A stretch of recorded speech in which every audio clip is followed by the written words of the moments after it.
जिस दिन इसको प्राइवेट कर दिया जाएगा उस दिन टीचर टाइम से आएंगे। टीचर कहते हैं नोटा वाला बटन दबा दीजिए, है ना, जब पड़ता है मोदी जी आपने ऐसा क्यों किया, आपने भाषण में ऐसे कहा लेकिन आपने ऐसा नहीं किया, आपने क्यों नहीं किया, जवाब दीजिए हमको, दीजिए लगे। देखो, देश का प्रधानमंत्री किसको बनाना चाहिए, है ना, देश का प्रधानमंत्री उसे बनाना चाहिए जो बेसिक आवश्यकताएं जो होती है जनता की, उसके साथ साथ, है ना, अपने राष्ट्रहित की बात करें। राष्ट्रहित का बात कहने का मतलब कि हमारी छवि जो है एक इस तरह से इसका खाका होना चाहिए, है ना, ताकि बाहर की जो दुनिया है ना, इंडिया के बाहर की दुनिया, वो भी समझे, है ना, कि भारत के अंदर कुछ पावर है। तो जमीन से लेकर के जो आसमान है ना, वहां तक के बारे में सोचना चाहिए। मान लो हम ही अपने परिवार में और सिर्फ जो है हम पेट भरने की बात करते हैं, तो हमारे परिवार की कभी तरक्की होगी? तो सिर्फ हमको पेट नहीं भरना, हमको अपना विकास भी देखना, ताकि हमारी आगे आने वाली पीढ़ी हमको गाली। मान लो कि हम अपने पेट भरने के चक्कर में सब चीज यदि बेच कर खा जाएं, है ना, तो अगला भविष्य क्या कहेगा? उसके नजर में तो कुछ दिखना चाहिए ना, कुछ डेवलपमेंट होना चाहिए कि नहीं होना चाहिए? तो भाई देश का नेता वही बने जो देश के जनता की, है ना, जो मूलभूत आवश्यकताएं हैं उसको ध्यान में रखकर, है ना, अपने राष्ट्रहित में बात करें, है ना, अपने राष्ट्रहित में बात करें। यानी राष्ट्रहित कहने का मतलब यहाँ पर हुआ कि राष्ट्रहित में सबसे पहला शिक्षा का स्थान है ना, तो शिक्षा के स्थान में यानी विश्वविद्यालय से लेकर के जितने भी, है ना, इंजीनियरिंग कॉलेजेस हैं, है ना, और भी जितने भी मेडिकल कॉलेजेस हैं, है ना, इन सब की जो है अच्छे से स्थापना होनी चाहिए। दूसरी बात कि शिक्षा जो है एकदम फ्री होना चाहिए, है ना, किसी भी देश का विकास, है ना, वहां की जनता की लोगों में, है ना, जो शिक्षा समाहित होती है उसी से विकास होता है। किसी भी देश का डेवलपमेंट इसी से होता है। जिस देश के लोगों के अंदर शिक्षा नाम की चीज नहीं है, उस देश के डेवलपमेंट की हम कल्पना कर ही नहीं सकते। तो सबसे पहले यहाँ की जो शिक्षा व्यवस्था है उसमें सुधार होना चाहिए, है ना, यहाँ की जो शिक्षा है उसको फ्री करना चाहिए। अभी जो है शिक्षा जो है ना, अभी फ्री नहीं है, अभी 18% जीएसटी उस पर लग रहा है। जरा सोचिए, 18% जीएसटी का मतलब क्या सब कोई अच्छा तरीका से पढ़ पाएगा? नहीं पढ़ पाएगा, है? ये फ्री होना चाहिए सबसे पहले। बाकी सुख सुविधाएं, है ना, ये जितनी भी चीजें हैं, सुख सुविधाएं कहने का मतलब एक तरह से जो हॉस्पिटल्स हैं, यानी जो अस्पताल हैं, ये प्रॉपर तरीके से व्यवस्थित होना चाहिए, है ना, क्योंकि हमारे देश की 3 बेसिक नीड कौन है? 3 बेसिक नीड यदि देखा जाए, शिक्षा, स्वास्थ्य और भोजन, है ना, शिक्षा, स्वास्थ्य और भोजन, 3 चीज, है ना, शिक्षा पहले जरूरी है, फिर स्वास्थ्य जरूरी है, फिर भोजन जरूरी है। तो ये 3 चीजें मतलब सबसे महत्वपूर्ण चीज है ना। जो भी मान लो हमारे मार्केट में मसाले आ रहे हैं, जो भी पैकेट में भरी हुई चीजें आ रही है ना, उसकी क्वालिटी होनी चाहिए, है ना, और उसकी क्वालिटी के लिए आपको हर सरकार को जांच करना पड़ेगा कि इसकी क्वालिटी कैसी है, इसको यूज करने से हमारे देश के जनता पर क्या प्रभाव पड़ेगा, हमारे देश के भविष्य पर इसका क्या प्रभाव पड़ेगा। जितना हम तेल मसाले यूज कर रहे हैं वो कितना सही है और कितना डुप्लीकेट है, ये कैसे पता चलेगा? तो इसकी जांच होनी चाहिए। तो तब वही नेता जो है देश के लिए काम करे, है ना, जो राष्ट्र हित में बात करे, है ना, जो पेटी भरने के लिए काम न करे, है ना। बहुत ऐसे लोग हैं जो नेता बनते हैं, सोचते हैं कि पहले अपना पेटी भरे, है कि नहीं जी? हमारे घर पहले बंगला हो, 2 गाड़ी हो, ये कौन नहीं चाहता है ना। लेकिन भाई सबसे पहले अपने भरने से पहले पहले आप अपने जनता को देखिए। जनता ने आपको चुन कर भेजा है, लेकिन आप जो है जनता के वोटों का धजिया उड़ा रहे हैं, है ना। तो राष्ट्र हित में बात करने वाला व्यक्ति ही क्या है? प्रॉपर नेता। राष्ट्र हित में सोचेगा, एवरीथिंग इज करेक्ट, सब सही होगा। लेकिन जो राष्ट्र हित के बारे में नहीं सोचेगा, वैसा नेता भाई बेकार है, वो तो देश को गड्ढे में लेकर चला जाए। ऐसा समझ में मोदी जी ने जो रेलवे का प्राइवेटाइजेशन किया है, आज यदि आपको सरकारी चीज आपके हाथ में दे दिया जाए तो आप उसका वैल्यू करेंगे? नहीं करेंगे। सरकारी स्कूल के बच्चे अभी सरकारी खिड़कियों को जो है वैल्यू नहीं देते, बेंच को वैल्यू नहीं देते, उसको सोचते हैं कि तोड़ो इसको, खिड़कियां तोड़ो, ये करो वो करो, है ना, कोई वैल्यू नहीं देता। वैसे ही मान लो कि जो रेलवे थी, तो पहले लोग जब डब्बे में चढ़ते थे ना, तो किसी को मतलब ये चीज नहीं था, है ना, कि हम ये हमारा रेलवे है, इसको हमको सुरक्षा के साथ साथ इसकी जो है साफ सफाई पर ध्यान देना है कि नहीं, है ना। लोग इतने गंदे हैं ना, जिसका नतीजा है कि सरकार को रेलवे का प्राइवेटाइजेशन करना पड़ा। क्योंकि जब प्राइवेटाइजेशन होगा तो उसमें पैसे खर्च होंगे, पैसे खर्च होंगे तो सुख सुविधाएं बढ़ेंगी, है। लेकिन आप सरकारी को सरकारी समझ लेते हैं। तो बहुत ऐसी व्यवस्थाएं हैं। अभी मान लो इस तरह से अभी पिछला साल से यदि स्कूल ठीक ठाक चल रहा है ना, उसके पहले स्कूल की स्थिति क्या थी? न मास्टर का सही टाइम टेबल था, न बच्चे थे, न ठीक से स्कूल की सही व्यवस्था थी, नए, है ना, नई क्लासेस चलती थी। लेकिन आज के भी डेट में यदि देखा जाए ना, तभी अभी भी स्थिति ठीक नहीं हुई है कि नहीं है? आज के डेट में बच्चे स्कूल जा रहे हैं, ना टाइम टेबल ठीक से बना है क्लास का, ना टीचर क्लास में टाइम से आ रहे हैं, पढ़ा रहे हैं, बस ये दिख रहा है कि हाँ बच्चे स्कूल जा रहे हैं, है ना। तभी भी हमको लगता है कि अब इससे भी शिक्षा व्यवस्था सुधरने वाला नहीं है। अब ये कैसे सुधरेगा? तो इसका एक ही उपाय है कि इसको भी प्राइवेट कर दो। हाँ, जिस दिन इसको प्राइवेट कर दिया जाएगा उस दिन टीचर टाइम से आएंगे, टीचर को सैलरी परफेक्ट रूप से मिलेगा, बच्चे भी टाइम से आएंगे और व्यवस्था ठीक से होगा। तो लोग नहीं सुधरेंगे तो प्राइवेटाइजेशन करना पड़ेगा भाई, मजबूरी है, करना पड़ेगा, है ना। हम जो है स्कूल का महत्व नहीं देते हैं, सरकारी स्कूल का महत्व नहीं देते हैं। क्यों नहीं महत्व देते हैं? तो इसके पीछे कारण है, क्योंकि सरकारी स्कूल में पढ़ाई नहीं होती है ना, माइंड में फिट हो गया है कि नहीं। लेकिन ये माइंड से निकलेगा कैसे? खाली बच्चे स्कूल जाएंगे तो उससे थोड़ी हो जाएगा, है। आज स्कूल जा रहे हैं, कल से उनके दिमाग में फिर से घुसने लगेगा कि हम लोग स्कूल जा रहे हैं लेकिन स्कूल में पढ़ाई नहीं हो रहा है ना। हर व्यवस्था ठीक रहते हुए पढ़ाई नहीं हो रहा है, न कोई टाइम टेबल बना है, कुछ रूटीन है, ये सब व्यवस्थाएं। तो इस सुधरेगा कैसे? तो ये जो व्यक्ति की टेक्निकली नहीं सोचेगा ना, जो नेता टेक्निकली नहीं सोचेगा इस चीज को, तो सुधार ही नहीं सकता है उसको, है ना। तो बहुत चीजें हैं, है ना, जिन्हें सरकार को देखना चाहिए। तो वो है राष्ट्रहित, देश हित के बारे में सोचेगा, वही असली नेता है ना। राष्ट्रहित में जो नेता नहीं सोच रहा है वो नेता नहीं, है ना।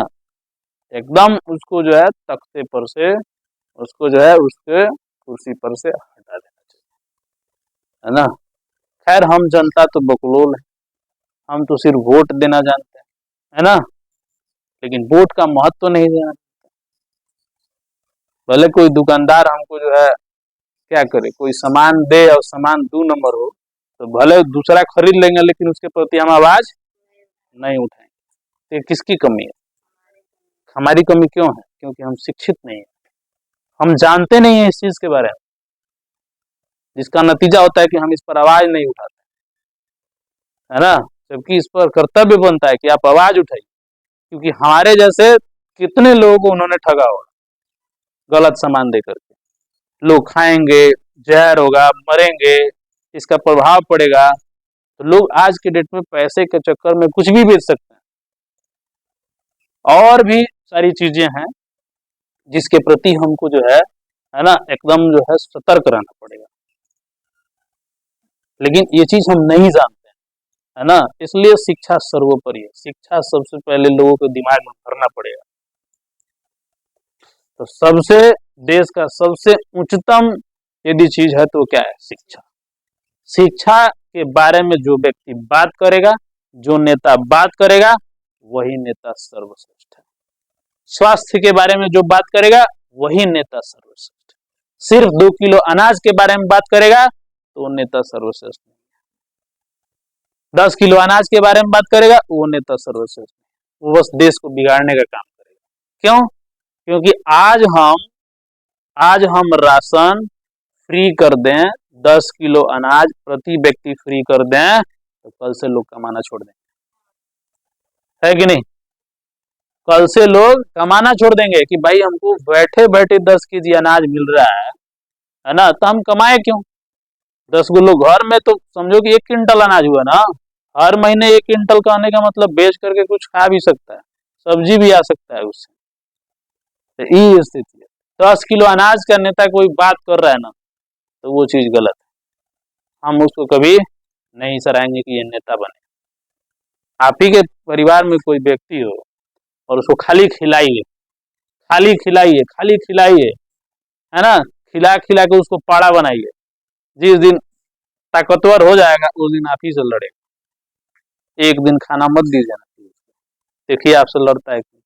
वैसा ही हमारे देश का है। चलो, है ना, राशन नहीं मिलेगा, मिलेगा तो वाह वाह, नहीं मिलेगा, है ना जी। तो ये स्थिति है। तो देश के नेता वही हो जो देश के राष्ट्र के देश के हित के बारे में सोचे, और वैसे ही लोगों का हमें चुनाव करना चाहिए, है ना। हम ऐसे लोगों को जो है वोट कर दें, है ना, ऐसे लोगों को वोट कर दें जिसका अपना ही कोई अस्तित्व नहीं है, अपना ही कोई अस्तित्व नहीं है, तो भला देश क्या चलाएगा।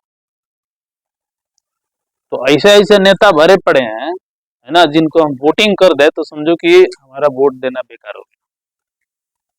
भाई देश के हित में नहीं, आपको कोई लग रहा है ना कि भाई कोई नेता पसंद नहीं है, तो नीचे ऑप्शन रहता है वोट देने जाइएगा, है ना, जिसको नोटा कहते हैं, नोटा वाला बटन दबा दीजिए, है ना। जब सब लोग मिलकर, नहीं बंद नहीं होगा, फिर से दोबारा चुनाव होगा। कि दोबारा चुनाव होने का मतलब यहाँ के जो कैंडिडेट खड़े हुए हैं चुनाव में, यहाँ के लोगों को पसंद नहीं है, दूसरा कैंडिडेट खड़ा किया जाए, है ना।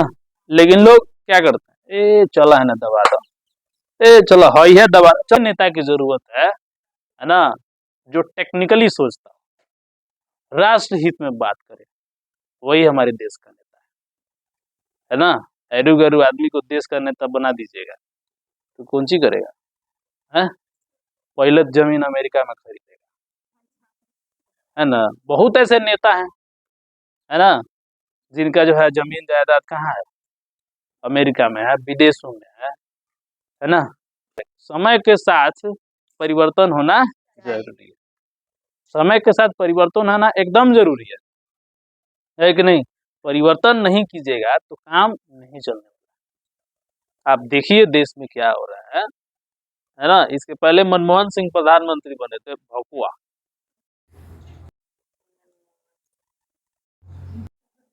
भकुआ रहते थे, बहुत पढ़े लिखे आदमी थे मनमोहन सिंह, डॉक्टर मनमोहन सिंह। उनके जैसा तो इकोनॉमिक्स जो है, इकोनॉमिक्स यानी अर्थशास्त्र का जानकारी रखने वाला प्रधानमंत्री कोई बन भी नहीं किया। लेकिन कठपुतली थे, है ना। रिमोट कंट्रोल सोनिया गांधी के हाथ में था। जब हम कहेंगे तभी मुंह खोलिएगा, पहले मुंह खोल लिया था आपको प्रधानमंत्री के पद से हटा दिया, है ना। सोनिया उनकी वाइफ नहीं थी, बकली। है ना। सोनिया गांधी कांग्रेस की जो है ना नेता है ना। राहुल गांधी उसी के नेता हैं। तो ये लोग मिल करके उस प्रधानमंत्री को रिमोट कंट्रोल से चलाते थे। देश को लगा बाप हो बाप, इतना चुप्पा देश का प्रधानमंत्री बन जाएगा तो देश तरक्की कैसे करेगा। तब लोगों को लगा कि ना है ना, अब इससे काम चलने वाला नहीं। तब लोगों का निगाह गया गुजरात में। गुजरात में उस वक्त नरेंद्र मोदी मुख्यमंत्री थे। गुजरात को इतना चमका दिए थे ना कि लोगों को लगा कि ऐसा बंदा एकदम भारत का प्रधानमंत्री होना चाहिए। अब वही पहली बार एकदम हु हल्ला के साथ जो है हर हर मोदी, घर घर मोदी का नारा लगा और 2014 के चुनाव में मोदी जीत गए। जीत रहे हैं ना, है ना। और हमको लगता है कि मतलब इनका जो विपक्षी पार्टी है, कोई भी एक पार्टी ऐसा बता दीजिए कि जो इस पार्टी का बीजेपी पार्टी का बराबरी कर सके। कोई नहीं। न कांग्रेस है, न सपा है, न आरजेडी है, कोई नहीं कर सकती। ये सब लोग मिलेंगे ना तब जाके इसकी पार्टी बराबर होगी। लेकिन फिर भी क्या है, कमी है ना, फिर भी कमी है। देखो कोई भी व्यक्ति विकास तभी करेगा जब रहने वाले उनके साथ रहने वाले लोग जो होंगे ना उनके बीच एकता होगी। होगी कि नहीं होगी है। अब अपने में इस सीट के लिए लड़ने लगेगा तो बताइए इन लोगों का विकास कैसे होगा। होगा नहीं होगा, है ना। कहाँ वही बात, जब भी हम इस बारे में सोचते हैं तो हमको लगता है कि शेर और चींटी की लड़ाई हो रही है। शेर और चींटी, एक तरफ शेर लड़ रहा है, एक तरफ चींटियों का झुंड लग रहा है। दिस इज द महागठबंधन, है ना। यही महागठबंधन है। तो बताइए इसे देश चलेगा नहीं। कोई भी विपक्षी पार्टी जो है अकेले, है ना, बीजेपी का एक तरह से जो होता है ना, बराबरी करने वाला भाई नहीं है। कहाँ से लोग बने, है ना। पहले नेता लोग कहाँ से बनते थे, कॉलेज से बनते थे, विश्वविद्यालय से बनते थे। लड़का सब पढ़ता था, सब उसी में छात्र नेता का चुनाव होता था, है ना। और उसी में से नेता निकल करके आते थे, है ना। और ये हर विश्वविद्यालयों की कहानी, छात्र नेता का वहाँ चुनाव होता है। ये सिखाया जाता है एक तरह से, ये सिखाया जाता है कि किस तरह से हम नेता बन सकते हैं, है ना। लेकिन अब ये चीज जो है एक तरह से कम हो गया है। लेकिन बीजेपी ने एक फैक्ट्री खोल रखा है, चलेगा अभी कुछ देर के बाद, है ना। बीजेपी ने एक फैक्ट्री खोल रखा है जिसका नाम है आरएसएस। आरएसएस का नाम सुने आप लोग, राष्ट्रीय स्वयं सेवक संघ, जिसको आरएसएस कहते हैं। अरे देखिएगा ना, हाफ ऊनी पैंट पहन लेता है सब, एगो टोपिया लगा लेता है सब, और उजर का पड़वा पहन लेता है, एगो डंडा लेके चलता है सब, नहीं देखते हैं हाँ। बकलोला तो मिडिल स्कूल में आकर रहा है सब, तुमको मालूम ही नहीं है। हम्म।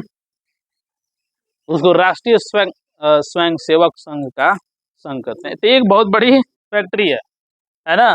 तो मतलब ज्यादातर बीजेपी का नेता उसी में से आते हैं। ये बनाया गया भाई, फैक्ट्री होना चाहिए कि नहीं होना चाहिए भाई, नेता कहाँ से आएंगे, है ना। तो आरएसएस का सदस्य जो बनेगा एक तरह से वो धीरे धीरे चाहे तो राजनीति में आ सकता है। और वैसे ही होता है, इसलिए बीजेपी के पास जो है लोगों की कमी नहीं है। अब मान लीजिए कि आप विपक्षी का मतलब विपक्षी, है ना। विपक्षी का मतलब घोर विरोधी जिसको कहते हैं। घोर विरोधी कहने का मतलब, है ना, घोर विरोधी कहने का मतलब एकदम हम उसके उल्टा सोचें। तो आपके बातों में दम होना चाहिए कि उसको नीचे गिरा के दिखा दीजिए, उसको विरोधी कहते हैं। आप बोल रहे हैं लेकिन पल्ले ही नहीं पड़ रहा है किसी को, है ना। तो घोर विरोधी का होना भी जरूरी है। जिस देश में कोई सरकार चल रही है और उस सरकार का कोई विरोधी नहीं है तो वो सरकार एक दिन ऐसी होगी कि आपकी बात नहीं सुनेगी, है ना। इसलिए विपक्षी का होना बहुत जरूरी है। जिस तरह हाथी के साथ ऊंट चलता है वैसे ही नेताओं के साथ विपक्षी नेता होना जरूरी है, तब सरकार चलेगी। कान खींचना पड़ता है, मोदी जी आपने ऐसा क्यों किया, आपने भाषण में ऐसे कहा लेकिन आपने ऐसा नहीं किया, आपने क्यों नहीं किया? जवाब दीजिए हमको। मोदी जी लगेंगे अरे बाप रे बाप, तब अगले भाषण में आएंगे टकाएंगे, है ना। भाई बहन बहनों, आप लोगों को एक बात ध्यान में रखना होगा, हम जानते हैं कि आपके खाते में 15 लाख नहीं आए, लेकिन हम सबको 15 लाख कमाने के लिए बना दिए। बताइए आजकल जो प्रधानमंत्री कौशल योजना है वो क्या है? देखते हैं ना, 3 महीने का ट्रेनिंग चल रहा है, कंप्यूटर का, एवरीथिंग का, सिलाई हैंड तेन चल रहा है कि नहीं चल रहा है? चल रहा है ना। अभी बताइए 3 महीना क्या है? आप 3 महीना का कोर्स कीजिएगा, आप कुछ नहीं पढ़े लिखे हैं, आप महा अंगूठा चाप हैं, नहीं पढ़ पा रहे हैं, तो आप ट्रेनिंग लीजिए, है। और ट्रेनिंग लेके उसके बाद से आप जाइए नौकरी कीजिए। अरे आपको कितना भी कर लीजिएगा तो आपको कोई भी सर कहीं भी जाइएगा तो आपको 10-12 हज़ार से कम नौकरी नहीं मिलेगी। आज के देश की बढ़ती हुई जनसंख्या के सामने मोदी जी ये बात कहते हैं, है ना, कि आपको लगता है कि आप पकौड़ी बेच करके बहुत बड़े, है ना, आदमी बन सकते हैं, तो आप बेचिए, है कि नहीं, है ना। और आपके पास औकात है तो पढ़ करके जो है आप अधिकारी भी बनिए। आप पढ़ने की औकात रखते हैं तो अधिकारी बनिए, है ना। और नहीं पढ़ने की औकात रखते हैं तो हम आपको पढ़ाएंगे क्या? है। तब आप पकौड़ी छानिए, बिजनेस कीजिए, पैसा कमाइए। देखिए बिजनेस के लिए भी आजकल जो है बहुत सारी व्यवस्थाएं हो चुकी है कि नहीं। पहले पहले कोई व्यवस्था था? कोई व्यवस्था नहीं था। आज 5 लाख रुपए तक का लोन आपको मिल सकता है आप अपना बिजनेस खोलने के लिए। ये सब व्यवस्थाएं पहले नहीं थी, है ना। जो ये आप लोग देख रहे हैं, जो स्वयं सहायता समूह है महिलाओं का, महिलाओं को कितना फायदा हो रहा है? हो रहा है ना। 20 हज़ार, 30 हज़ार, 50 हज़ार लेकर के अपना छोटा मोटा कारोबार कर रही हैं सब, तो इससे उनका सब चीज हो रहा है ना जी। जा करके जो है हमको किसी जमींदार के यहाँ हमको हाथ नहीं ना पसारना पड़ रहा है लोन के लिए। महिलाएं पुरुष लोग कर्ज, हाँ उसमें कर्ज में लोग डूब जाते थे, है ना, गालियां सुनना पड़ता था लोगों का। लेकिन वो चीज नहीं ना है, तो बहुत व्यवस्थाएं बदल चुकी हैं। आप भूखे नहीं मर सकते हैं आज के डेट में। यदि आप मर रहे हैं तो आपके जैसा निकम्मा धरती पे कोई नहीं है। सारी व्यवस्थाएं हैं, लेकिन आप उसको सुचारू रूप से आप लेके चलिए ना, देखिए फायदा हो रहा है कि नहीं। बहुत ऐसे लोग बिजनेस देख रहे हैं, खोल रहे हैं, है ना। लोग कहाँ से पैसा ला रहे हैं? इधरे से ना पैसा मिल रहा है। तो बहुत सुख सुविधा हो गया है। यदि हम चाहें तो हम अपने आप को उससे हम बहुत पैसा कमा सकते हैं। तो व्यवस्थाएं भाई, इतना बड़ा जनसंख्या में कितना रोजगार होगा आप बताइए। भाई जितना सीट खाली होगा उसी के अनुसार ना आपको रोजगार मिलेगा। अब 2 अरब जनसंख्या हो जाए, या सोचिए कि 2 अरब लोगों को नौकरी मिल जाए, तो कहाँ से पॉसिबल है? हाँ, एगो तो आप बात नहीं समझ रहे हैं, जहाँ 2 पैदा करना है वहाँ 11 पैदा कर रहे हैं, तो ये आपकी कमी ना है। ये कहाँ से देश सुधरेगा? सुधरेगा। उसके बाद मोदी से रोजगार रोजगार बात कर रहे हैं, अपने 5 गो जो है बच्चा पैदा कर दिए हैं। अब 5 को सोचिएगा कि नौकरी लग जाए तो पॉसिबल है ना। लेकिन फिर भी हमें सरकार का विरोध करना चाहिए, है ना। जैसे मान लो सरकार क्या होती है ना, कि जब चुनाव आता है ना तो सब भूला जाती है, कौन सी नौकरी निकालना है, क्या करना है, सब भूला जाएगी। किस लिए? वोट मांगने के चक्कर में, है ना जी। इसलिए सरकार को जगाना पड़ता है कि जगाइए, उसका विरोध कीजिए, तभी उसको दिखेगा कि हाँ भाई नौकरी नहीं है, जल्दी निकाल ले 20 लाख, जल्दी नौकरी निकाल ले। तुरंत पेपर में अगला दिन आ जाता है, छप जाता है कि नहीं। तो इस सरकार को जगाना पड़ता है ना। जनता सो रही है तो मोदी जी भी क्या करें, तो तुमको भी मन है सोने का। लेकिन उसी में जनता जागरूक है तो इसका विरोध करती है कि भाई हमें नौकरी दीजिए, हम कहाँ जाएंगे, हम पढ़े लिखे आदमी हैं, हम बेरोजगार घूम रहे हैं, नौकरी दीजिए। तो आप विरोध नहीं कीजिएगा तो कैसे मिलेगा? तो विरोध करना पड़ता है ना। सरकार तो अपने वोट के चक्कर में जो है कुछ भी कर सकती है, आपको भुला सकती है। तो सब राजनीति है, और राजनीति को समझना इतना आसान नहीं है ना। लेकिन जो लोग राजनीति को समझ जाते हैं, है ना, उसके देश में कभी नेता बकलोल नहीं होता। पढ़िएगा लिखिएगा नहीं तो राजनीति को नहीं समझिएगा। इसलिए राजनीति समझना जरूरी है। आप लोग चलिए, समझ में आ गया देश का नेता कौन बनेगा, है ना।